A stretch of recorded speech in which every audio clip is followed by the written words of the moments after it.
Hi, everyone. Welcome. We're going to give everyone a few minutes to join, and then we'll get started.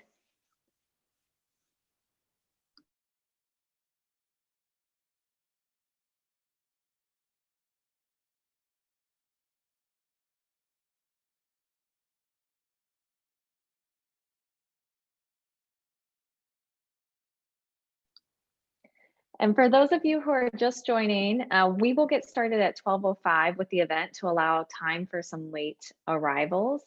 But in the meantime, we're going to put up a poll for you about your thoughts on the election while we wait for other folks to join in. So please just take a minute. I'm going to launch that poll and share your thoughts.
Hi, everyone. Thanks for joining. I've said this once before, but for anyone coming in, we will start at 12:05, and we have some polling questions up to hear what you're thinking coming into this discussion. So please feel free to answer those, and we will get started in just a couple of minutes.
Hello, everyone. It is 12:05.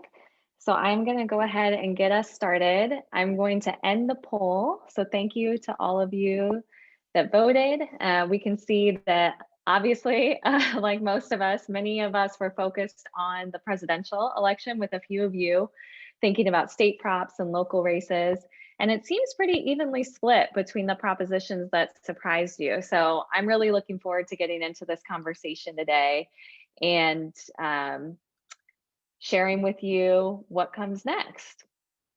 So we'll go ahead and get started. So thank you all for joining. My name is Samantha Gordon. I am TechEquity's SVP of Organizing and Advocacy, and I will be joining you all today along with my colleague, Megan. Do you want to go ahead and introduce yourself, Megan? Hi, everyone. I'm Megan Abell, TechEquity's Director of Advocacy. Really excited for the conversation today and can't wait to hear more of your thoughts about the propositions later on. Great. So Megan and I will be co-hosting today's webinar to help you sort through what happened in this year's election and how that impacts your community, the political landscape, and I think most importantly, what comes next. So we're going to delve into some key statewide props as well as some local Bay Area issues and propositions. But before we begin, I want to take care of some normal housekeeping. First is we enforce a code of conduct at all of our events. The code of conduct is intended to create a safe space for learning for all of us. So if you want to take a look at that code of conduct, it's on our website, and I believe that it is being dropped in the chat. So speaking of the chat, my colleague Herman, TechEquity's community manager, will be monitoring the chat today. So feel free to use that like you do in all of your Zooms as a place for discussion with other audience members or as a place to troubleshoot any tech issues you're having. However, if you have a question for us that you want us to address, please make sure to use the Q&A function at the bottom of your screen, and we will set aside time at the end to go through those questions. So Megan, do you want to go ahead and get us going? Yeah, I think it's important for us to set some framework around what we're going to cover today. We're going to cover a lot today, but I also want to acknowledge that there are some things that we won't cover. So because of our nonprofit status, we won't talk about candidates or the national election results. And because we're staff at TechEquity, we can't speak to all of the dynamics at play in the election. We're really focused on TechEquity's issues and our own constituency. So there's probably a lot that you're thinking about in relation to this election, especially its impacts to communities with lived experience that's different from ours, Sam and I, as white women.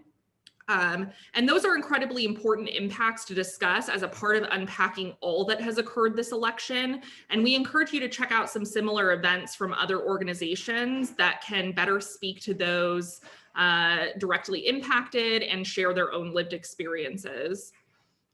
We created TechEquity to be a place for tech workers to come and learn more about the challenges facing our communities and to help you understand what impactful engagement looks like and contribute to solutions in partnership with the broader community. Our goal at its heart is to change the conditions in which the tech sector is growing. And we remain optimistic about the tech industry's potential to drive broad-based growth that's accessible to everyone.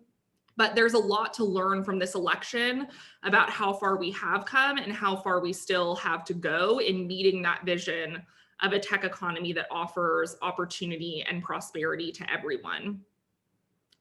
And we know that the changes that are necessary for an equitable tech-driven economy go beyond the decisions in any one election.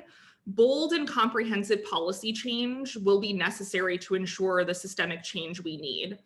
And that's why TechEquity advances ambitious initiatives in both housing and workforce and labor policy.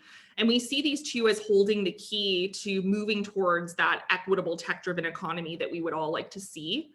And we see these issues as being closely linked. We can't advance one without the other. Where you're able to afford to live affects your access to opportunity, and what kind of job you have affects where you're able to afford to live. So we want to start by talking about the national landscape and with a focus on how our issue areas will be impacted.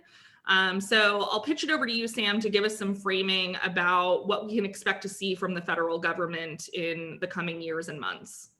Absolutely. I think that's a great jumping off point to get us started. Thanks, Megan. So like we mentioned, there are lots of people talking about the presidential election and lots of voices that must be centered in that discussion. So we are going to leave that to them. But that being said, there are some really important consequences of the national landscape on all of us here in California. So in terms of our issues, housing and labor, I think one of the most important questions for California is whether or not we can expect an infusion of funds from the federal government, in particular for the state, for our cities and our schools. So I think everyone knows we are operating under a severe state budget deficit as a result of the pandemic. So without an infusion of funds from the federal government, I think we should expect to see teacher and school employee layoffs, cuts to city and community services and jobs, increases in unemployment, which we all know is already very high, growth in our unhoused population, lots of devastating impacts. And not to mention that when we operate under a deficit, any longer term, the bold policy agenda that Megan was just mentioning, the big picture ideas, they often get sidelined in order to prioritize, rightfully, resources that are most urgently needed for our most vulnerable communities. So that's really critical, and that's really important to the discussion about what will happen from the national framework of this election. Um, in addition, I think it's important and just worth noting some of the other things that come with a different national terrain. One is the control of federal dollars really impacts whether or not we get adequate funding for emergency response to things like wildfires, natural disasters, and whether or not that kind of money is set aside for short-term emergency funds or longer-term far-reaching infrastructure improvement dollars. It also impacts how federal agencies are operated and funded. So certainly not the most sexy topic for people to wrestle with, but it really impacts people's lives. So some of the most pressing issues are actually outside of our issue area and our scope. So if you think about immigration, criminal justice reform, but within our areas of interest, there are still lots of impacts. So just one example is OSHA. Currently, OSHA is not aggressively enforcing standards around the pandemic, providing PPE. So how agencies are operated and funded has a direct impact on issues of labor and housing. And the final thing, I think all of us, connected to our work in the tech sector is that I think we can expect to see the continuation and maneuvering around the question of long-term regulation for large tech companies. So I know for me, I see a new article every day in the New York Times about that. I'm sure many of you are keeping an eye on how that shakes out as well. So in terms of the state propositions, there are some really big stories coming out of the election here in California. So Megan, I wonder if you can start walking us through what that looks like. Yeah, that's right. There was a lot that happened on the ballot this year in California. We won't have time to cover everything today because there was just so much. As you can see on the slide here, a refresher of the statewide propositions that we voted on just recently. And you can see TechEquity's positions on those measures noted with a yes position on the ones in blue and a no position on the ones in red. We didn't take a position on some of them, and those are in gray as well. But as you can see, California loves direct democracy. And while we won't have time to cover everything that happened with all of the state props, there are some that are particularly interesting for our issue areas. And also will have lasting impacts far beyond this election season. So I want to start with a proposition that was a huge priority for TechEquity, Prop 15. Sam, can you give us a bit of background on what happened with this prop and what it would have done? Yeah, so in one slightly long sentence, Prop 15 would reclaim an estimated $11.5 billion annually for public schools and local community services. So it does that through closing a tax loophole that's really been exploited by commercial property owners. So this proposition, Prop 15, it was put forward by the Schools and Communities First Coalition at TechEquity. We are a part of that coalition. And the measure would have essentially taxed commercial property at its current market value, which would put California in line with most states. Residential properties, agricultural properties, and commercial properties worth less than $3 million would not see any changes to their property taxes. So like I said, we've been a longtime supporter of this initiative and this measure. Our members and our volunteers worked really hard to pass this measure, and it fell just short. 51.8% were against and 48.2% were in favor at the last check. So I'm curious, Megan, from your perspective, you've worked on this a lot. What do you think we can learn from this effort, and where do you see us going from here? Yeah, so it was a really close one, and it actually took over a week after Election Day for the Associated Press and other outlets to call it and to say that Prop 15 had actually failed. They're actually still counting ballots, so we may not know exactly how close we came for a while longer, but it's clear that as the ballots are coming in and being counted, we're not going to be able to close the gap in order to prevail. But what we know is that we came closer to passage than anyone ever expected us to. Taking on corporate property tax structures and the legacy of Prop 13 from the 1970s that put these tax loopholes in place for big corporations has long been considered the third rail of California politics. Nobody wanted to touch it. And there were just too many entrenched interests, and it was too messy of a political fight. In fact, there were hearings that were held at the legislature about whether the legislature should try to change our corporate property tax structure. And it went nowhere for that exact reason. Nobody wanted to touch it. And so the coalition behind the measure knew that this needed to be put before the voters. And we needed to go that route because the legislature wouldn't touch it. And the coalition, as you mentioned, TechEquity was a huge part of this. Took on this fight for the right reasons. And it was really a David and Goliath situation because it was the right thing to do. We knew that we would be outspent in this ballot measure. It is one of the most expensive ballot measures in California history. But we knew we had a fighting chance because of the depth and breadth of the coalition, all working in lockstep. I've been working in California politics for over 10 years. And to see a coalition this diverse, from labor to grassroots organizations to faith communities, all coming together in all corners of the state and really working in tight lockstep together is a huge achievement in and of itself. And this coalition achieved a really massive grassroots mobilization to try to take on this huge moneyed corporate interest that has been fighting tooth and nail to keep these sweet property tax deals that they have for 40 years since the passage of these loopholes in the 70s. In the end, we were still left with a loss, and that means that we won't have $11.5 billion every year to try to plug up the funding gaps that we have.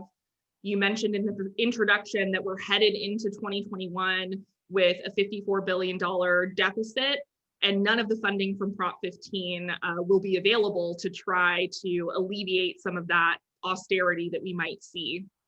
And California really has a legacy of being an anti-tax state. We have voters who think of themselves as progressive and who want to see schools funded and want to see community programs serving people. But it tells me we have a lot more work to do in shifting the narrative and helping voters to see taxation in a different way as something that can lift up their communities and rebalance the scales. And we need to organize and simply have more conversations with people to get there. I think the fact that we got this close is huge and is better than most pundits ever expected us to do. But there's more organizing work to be done to undo 40 years of anti-tax sentiment and anti-tax organizing in our state. So we see that we have a long way to go to live up to our progressive ideals as a state in bringing those values into action. So there's more work to do, but I think this is a glimmer of hope that we even got this close.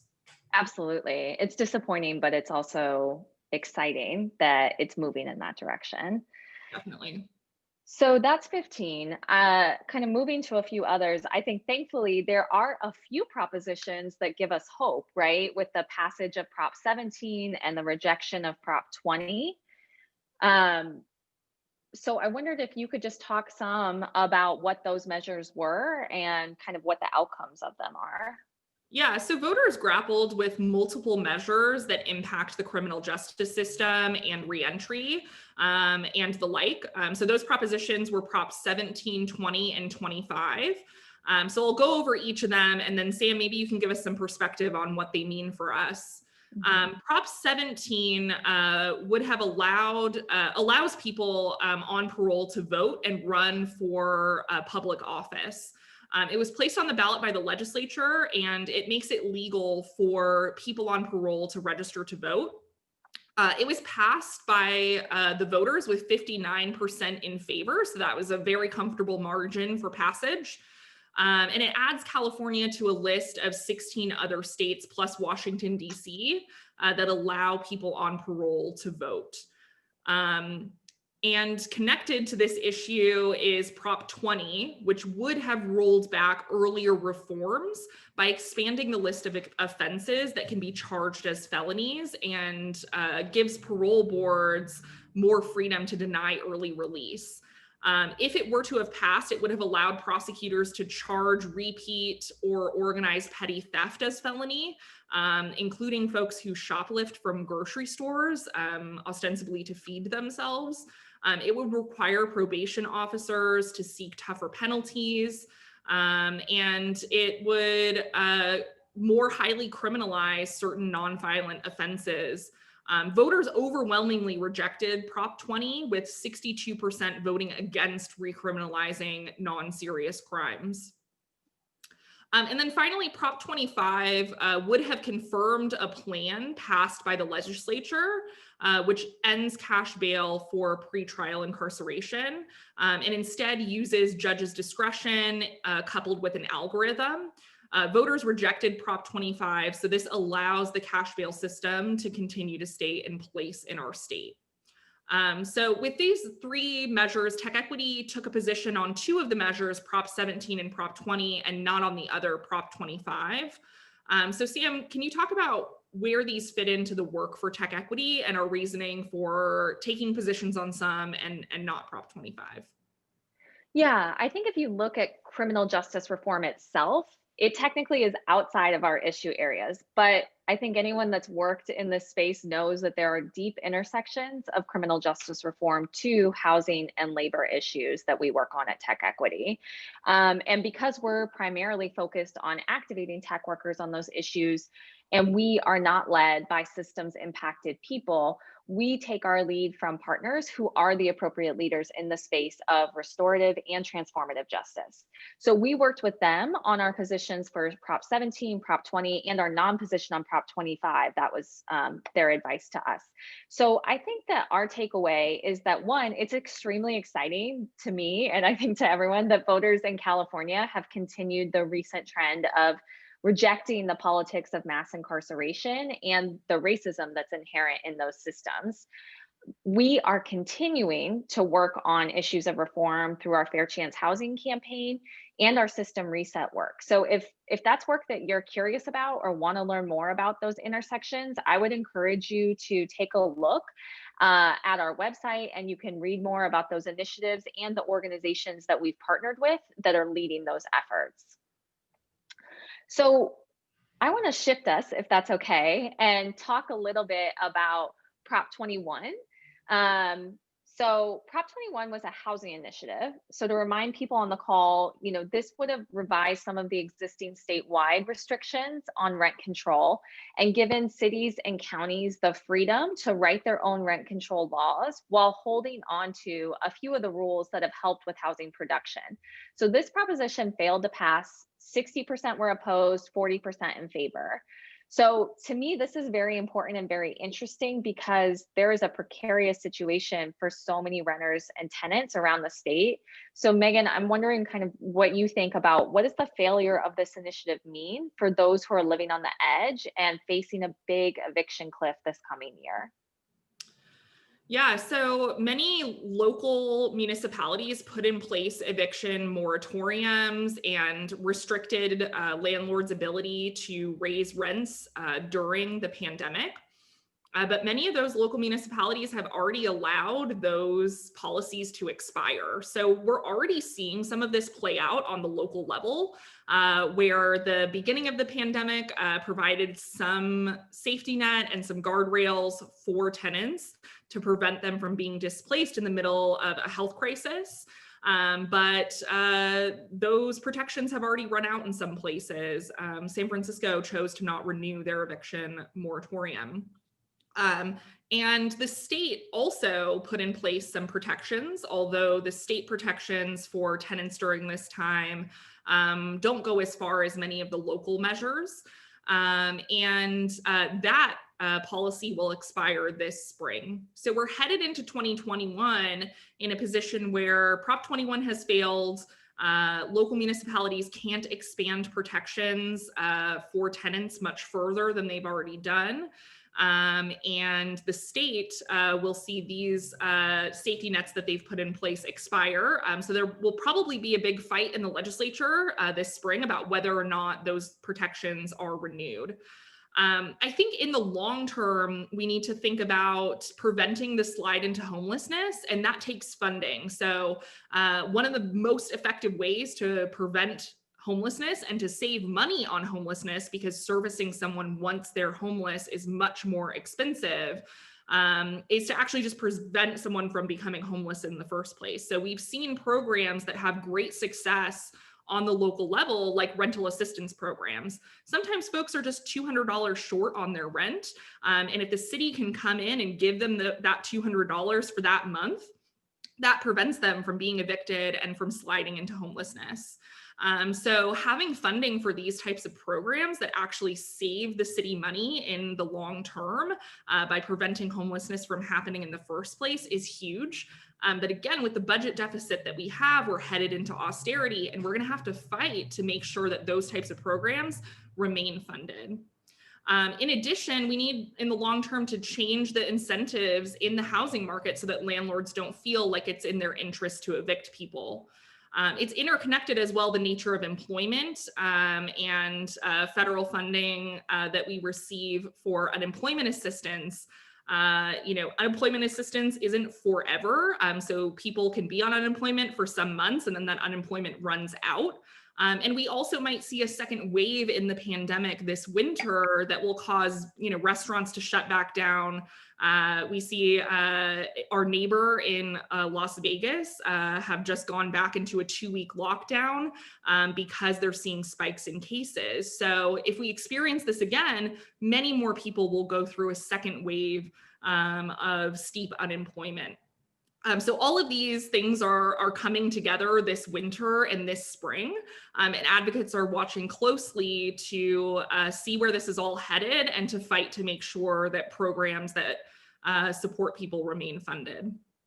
Absolutely.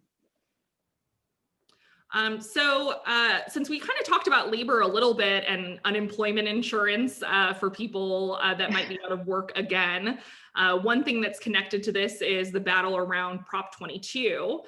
So Prop 22 granted app-based and ride-hailing and delivery companies a special exemption from state law.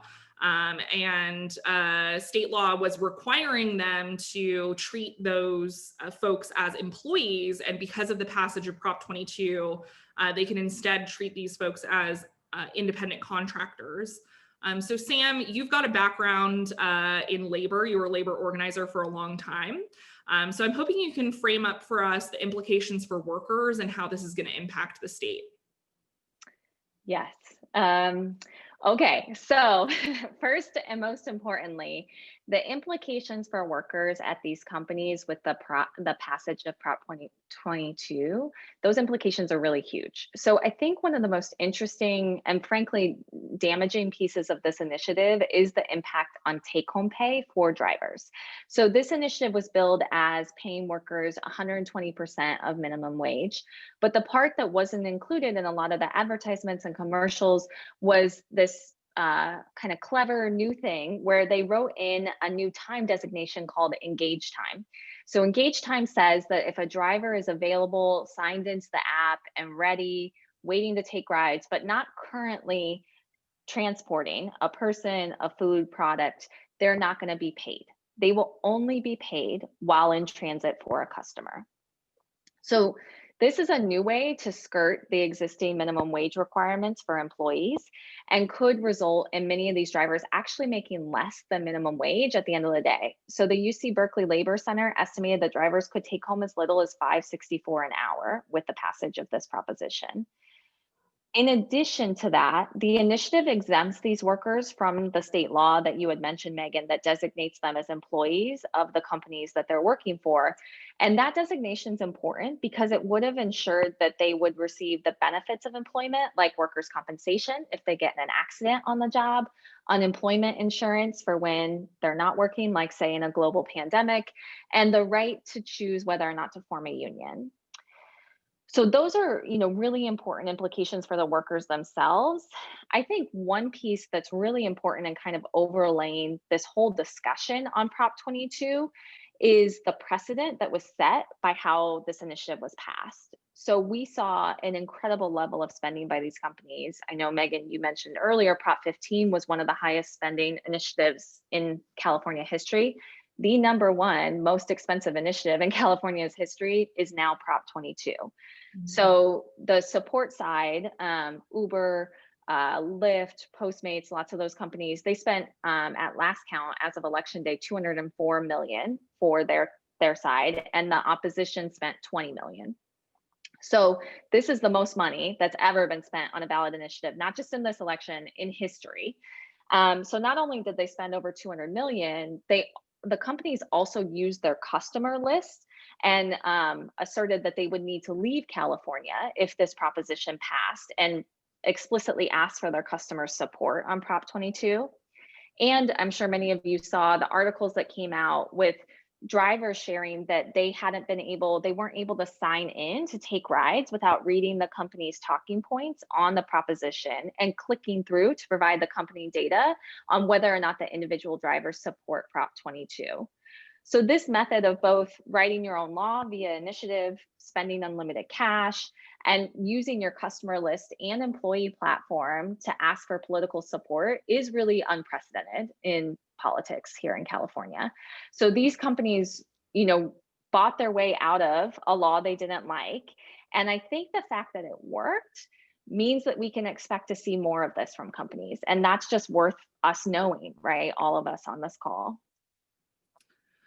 Yeah, it's really unprecedented. I'm wondering also about the impacts for labor organizing and winning workers' benefits and fair wages.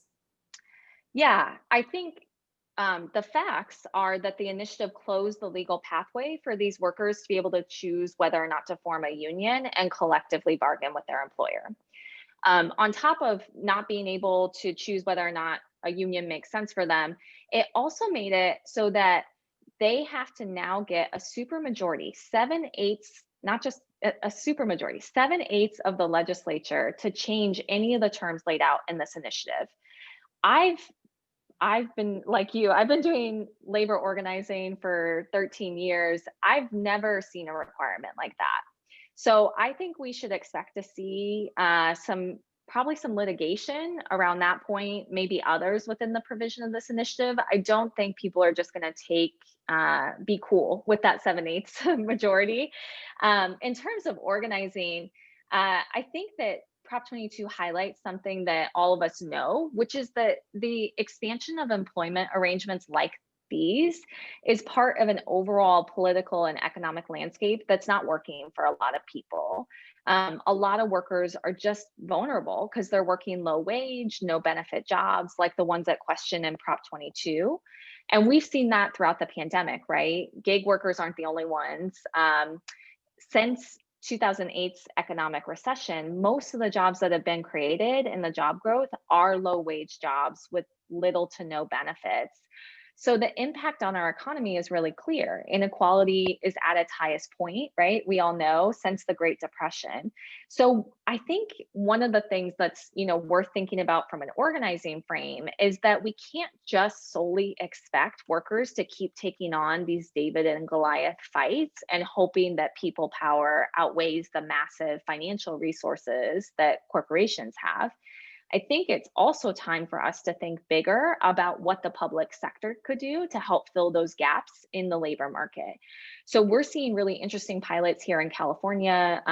Many of you probably joined a discussion we had earlier in the year on universal basic income.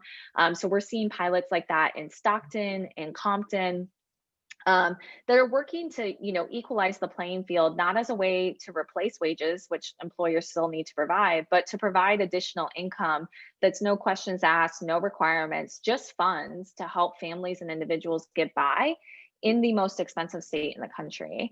So there's obviously, on top of that, big pushes nationally to expand the march towards universal health care.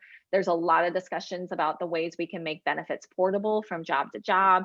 And I really feel that without big, bold changes like this, too many workers and their families are just way too vulnerable to the actions of large companies, economic recessions, or job loss. So that's my long thing on Prop 22, but I will just say there are so many state props. But I was hoping we could use some of our remaining time to shift into a few of the local measures that we were watching. So Megan, I know you did a series of webinars for our members on issues in the East Bay and SF and in the South Bay. Do you want to start kind of walking us through what happened there? Definitely. I think it's important to note that like the national and state stuff always seems to get the most airtime, but the local measures are maybe even more important because the power of your vote increases the further you move down the ballot. And your voice is heard loudest by the government officials that are closest to you. Furthermore, these local measures are usually the things that have the biggest impact on our day-to-day lives and what's happening in our own backyards. So I think it's important to spend some time on them and to pay attention to what's happening locally. I'm hoping that you can frame up for us what happened in Alameda, the city of Alameda, with Measure Z, Sam, because it has interesting implications for how folks are thinking about housing generally. Yeah, yes, so many thoughts about Measure Z in Alameda, but essentially what it did was it repeals Alameda's ban on building apartments, and it also removes a restrictive housing density limit. So for background, in 1973, Alameda voters passed a measure that blocked the construction of multifamily housing in the city. So there were subsequent amendments that have allowed for a small, limited amount of new apartment construction in the city. Prop Z would have repealed that 1973 measure and opened up Alameda for much more housing production.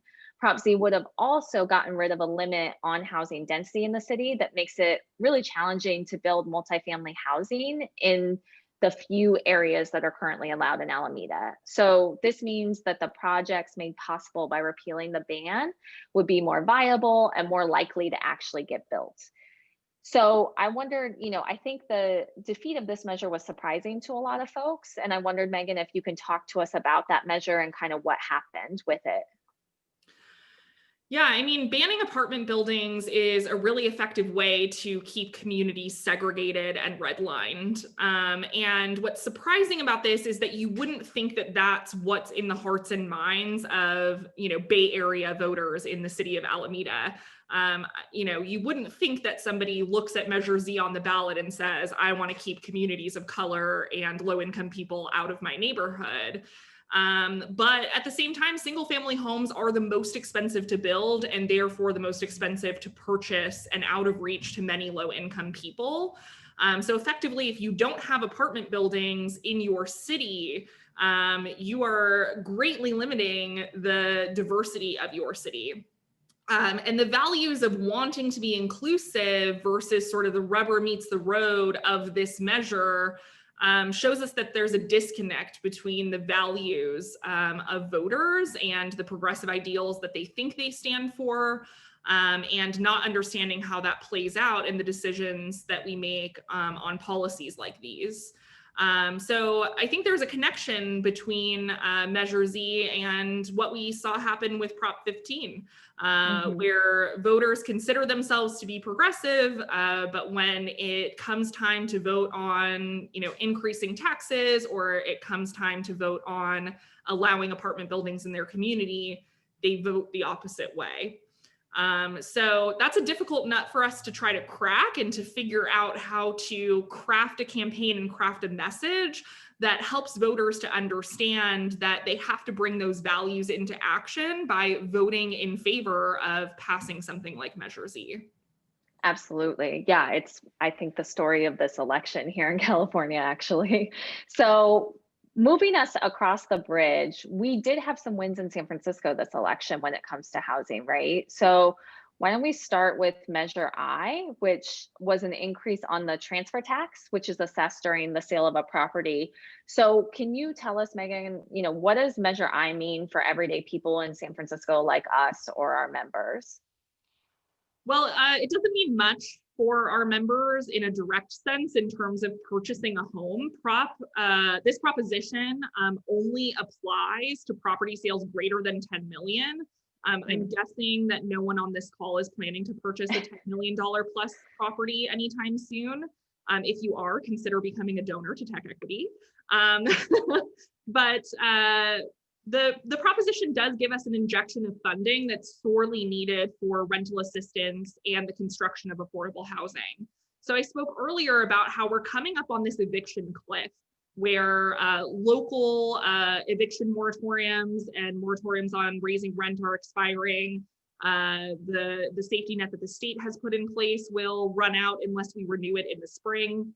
And so there are going to be a ton of families that are a couple of $100s short. You know, their unemployment check isn't going to give them quite enough to meet rent.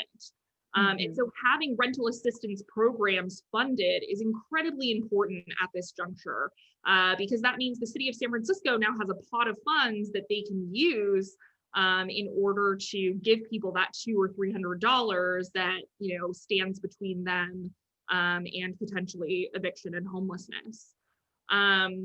I think it's important, though, to mention that this measure does use a different approach in raising the transfer tax than other cities. And unfortunately, it spares wealthy homeowners and it puts the burden on apartment construction. What I mean by that is there are very few residences, single family homes in San Francisco that are offered to the market above $10 million. You might have a few of these homes in places like Seacliff, but it's not really a ton of San Francisco home buyers that are purchasing individual residences at this price point. So really the way that this revenue is going to come to the city of San Francisco is going to be through the purchase of other types of real estate like multifamily apartments. And so there's was some concern from folks in advance of the passage of this one that this could put a damper on the apartment construction that we see in San Francisco, knowing that if you're going to buy or sell a building that's multi-unit and might be worth more than $10 million, you're going to hit with this extra tax. And so, you know, we're keeping an eye on and we're aware of what this might do for housing construction in San Francisco. But at the same time, ultimately, we don't have other good ways to raise the type of revenue that this measure raises to do things like construct affordable housing or give people emergency rental assistance. You know, this goes back to the anti-tax legacy that I spoke about at the beginning of this conversation that comes along with Prop 13 from the 1970s. Cities are hamstrung in terms of where they can actually raise revenue. And so while this policy isn't perfect, on the whole, you know, the need to provide people rental assistance and construct affordable housing is so urgent that we can't let the perfect be the enemy of the good. And we hope that, you know, this policy maybe could be amended in the future to collect a little bit more of that value from individual wealthy homeowners so that the burden isn't so much on apartment buildings. Yeah, I think that's a good segue to the other measure inside San Francisco, Measure K. So just to give folks on the webinar a sense, the Measure K approves 10,000 new units of affordable housing in San Francisco, but it doesn't fund the housing. So this is a complicated thing where under Article 34 of the California Constitution, local voters must authorize new affordable housing. So Prop K would grant permission for 10,000 new affordable units. The measure would not raise funding for those units or approve any specific project to build the units. It would only satisfy the Article 34 requirement. So Megan, as you know from talking with me, San Francisco always confuses me. So we voted to allow a vote to maybe build a thing. What happened with this? What is this? Yeah, it's super confusing. We basically voted to allow a vote. You can kind of think of this as almost like a bank account. The voters have to refill the city's bank of authorized affordable housing units before the city then can spend what's in there to actually approve and construct housing, right? So the passage of Measure K does not suddenly approve 10,000 real units that are being developed in projects across the city. It just means that the next time a developer comes to the city of San Francisco and says, I want to develop a building that will have 200 units of affordable housing, the city has sort of 10,000 units in their bank of allowable affordable housing units that allows them to approve that 200 unit project. Okay. So it's a really confusing and maddening thing that we even have to do this. And that's because, as you mentioned, Article 34 of the California Constitution was passed in an attempt to make it more challenging to authorize affordable housing and therefore keep neighborhoods and entire cities wealthy and exclusionary. If you allow wealthy exclusionary voters to say, no, we don't want to approve more affordable housing in our community, you have a really good excuse to not construct any affordable housing. And it's frustrating that this even has to go on the ballot because it's racist and because of the exclusionary nature of it. Senator Scott Wiener, who's the senator for San Francisco, made efforts to repeal Article 34 from the California Constitution last legislative session. And that attempt was not successful, due in part because the legislative session with COVID-19 was totally bonkers. But we hope that we can return this to the legislature in 2021 and never have to see this topic on the ballot ever again. All right. That sounds great. Let's figure that out. So last but not least, on the local measures, I want to move us down to the peninsula area. So San Mateo, we had dueling propositions on the same issue of allowing for housing density near transportation. So for those of us not in the weeds on city zoning issues, can you let us into what's going on in San Mateo? Yeah, so I want to zoom out for a second and talk about what zoning even is or why it's important, what it means to upzone near transit and why transit dense housing is important to us.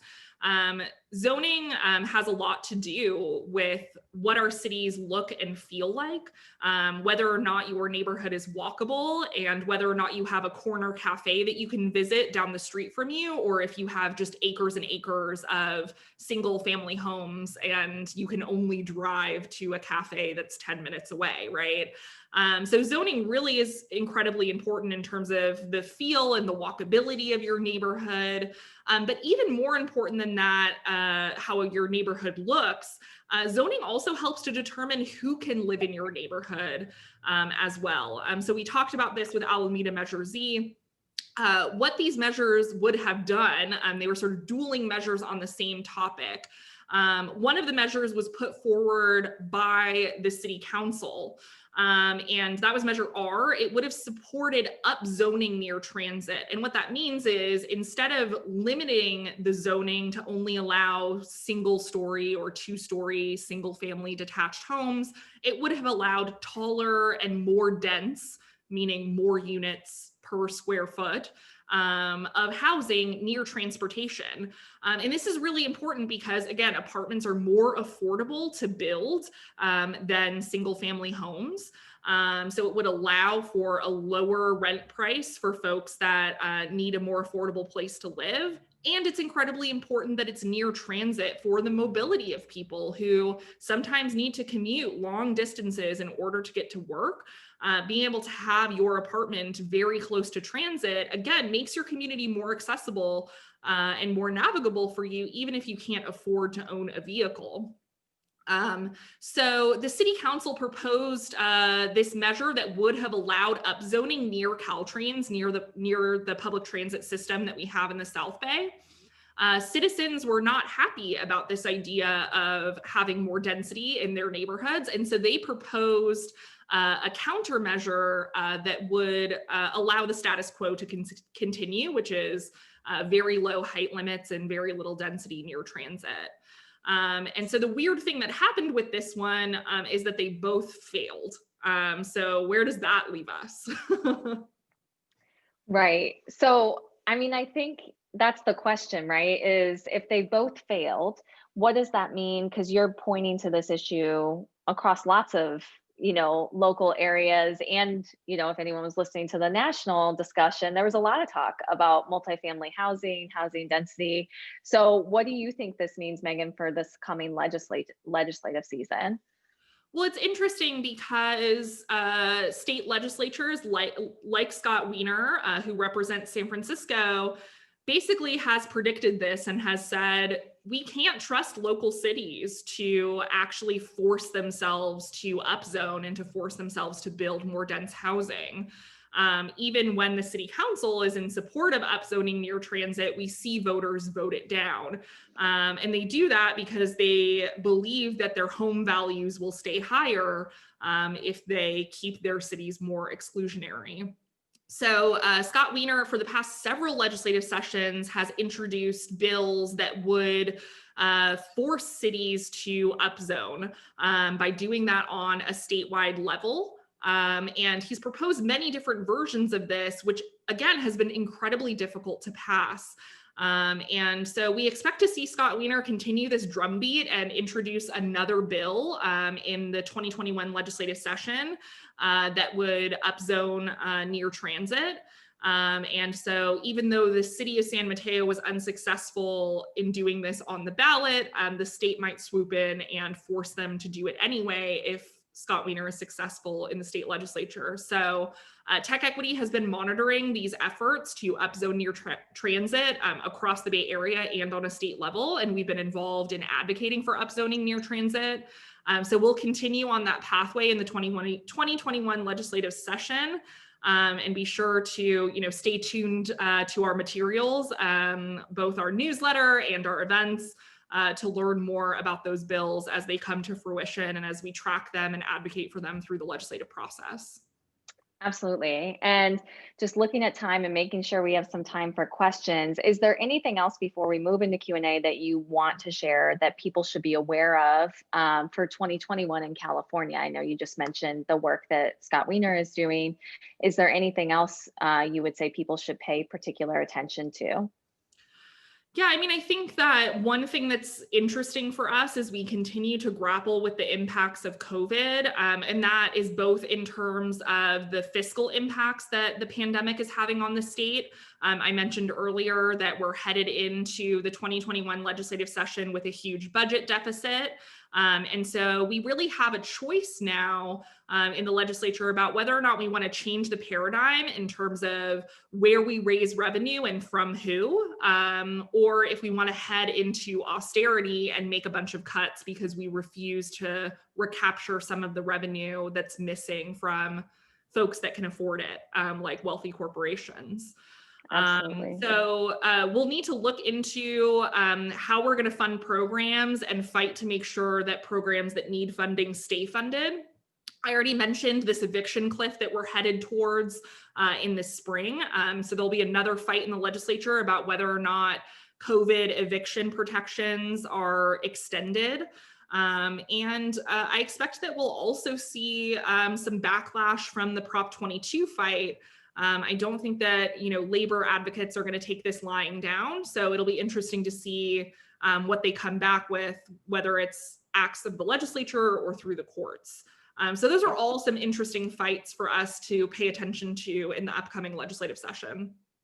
Great. Thanks, Megan. I know for me, I think my two big takeaways from this election and have deepened through this conversation is that one, like we've talked about throughout, I think as Californians, we like to think of ourselves as having very strong democratic values. But when you look at these nitty-gritty policy outcomes of this election in our state, we have a long way to go. We have a lot of work to do. And secondly, I think connected is that if this election taught me anything, taught us anything, it's that we're most powerful when we are organizing within the communities that we're a part of in the places where we live. So to me, that's what's really exciting about the work at TechEquity. Our job is to get tech workers activated, connected, and mobilized on policy change, structural change, cultural change. So I think that is sorely needed going into this year and coming out of this election. And that we have a big opportunity to set the tone for how we handle, like you said, these budget deficits, eviction cliffs, and policy solutions for eroding worker power. So I really hope that all of you in this conversation will join us in the fight. The simplest, easiest way to do that is to become a member. So we'll drop the membership link in the chat, but that is, if you value these things, if they are important to you, the easiest thing to do is contribute $10 a month or $100 a year. And that allows us to bring tech workers' voices into this fight and to have the resources that we need to craft smart, innovative policy and to ensure that we can remain independent in our decisions, even if they go against what might be popular or easiest in our industry, right? So you can be sure that you're getting information and advice that's really aligned with our values and our mission. And then secondly, if you want to do more than the easy thing, we are going to be rolling out ways to get engaged in the legislative process this coming year and providing opportunities to make your voice heard, help craft better policy outcomes for California.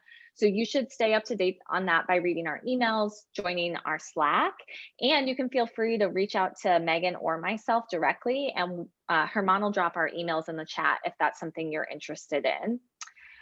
So with the time we have left, I just want to see if there are any questions that folks had that we can address. Yeah, I've got some interesting questions rolling into the Q&A box. So thanks everyone who submitted.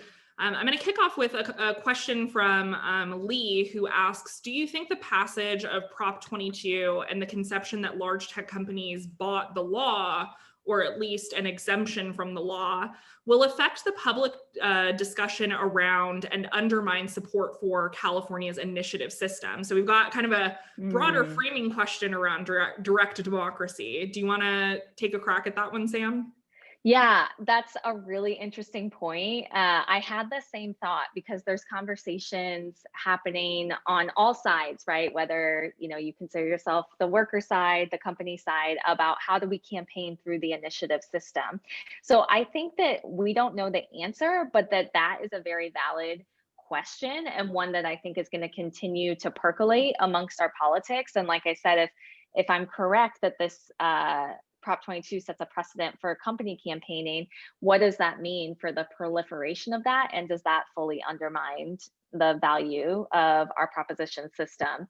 That said, I think anyone paying attention to propositions knows that for a while, you can't run a proposition in California without multiple millions of dollars. So this is not new. It's just the ways in which it's exploding does raise the question of if this is a worthy system to hold on to. I think most people would say yes, but I think it's worth a conversation for sure.